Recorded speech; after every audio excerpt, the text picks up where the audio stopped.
यह कहानी हर आदमी के ज़िंदगी में एक महत्वपूर्ण काम करता है।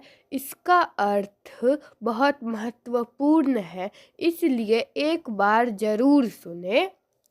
बोल का मोल। बहुत पुरानी बात है।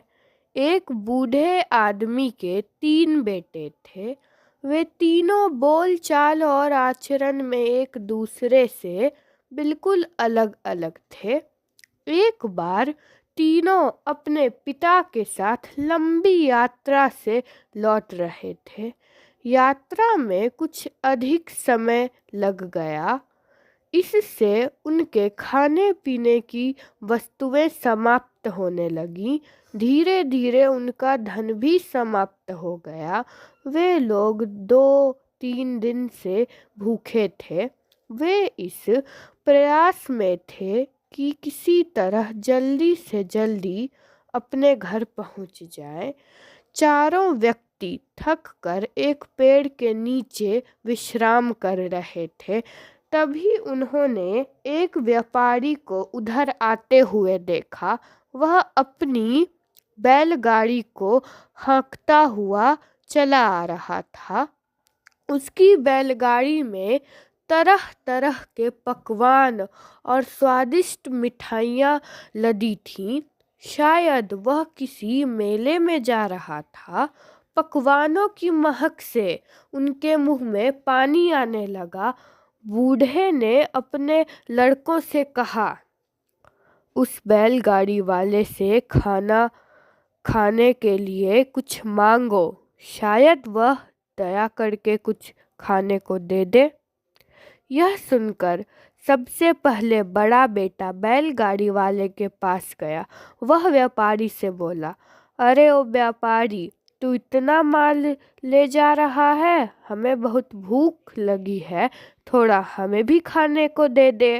व्यापारी ने सोचा, यह कितना मूर्ख है, कितनी कठोर वाणी से बोल रहा है, मैं भी इसे कठोर पकवान ही दूंगा।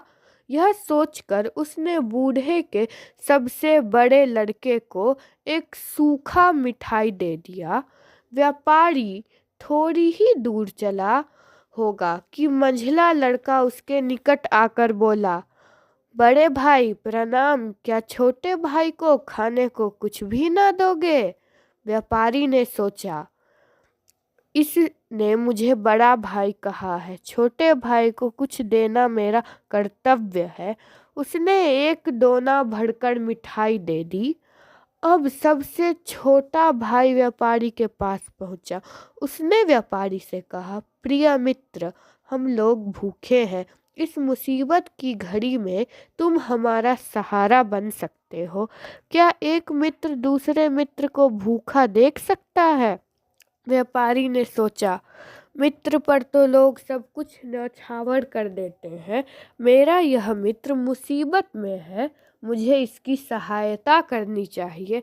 वह बोला, मित्र, मेरे रहते हुए तुम भूखे नहीं रह सकते। इस गाड़ी में लदा सारा सामान तुम्हारे लिए है, कहो कहाँ ले चलूं?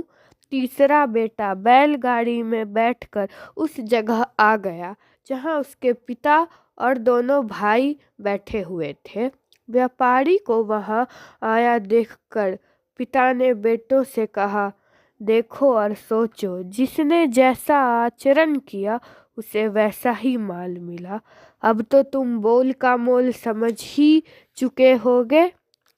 सच है, मीठी बोली से सबका काम बन जाता है।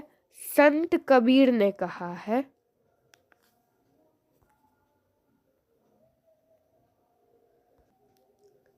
इस पाठ का मूल भाव वाणी का महत्व है।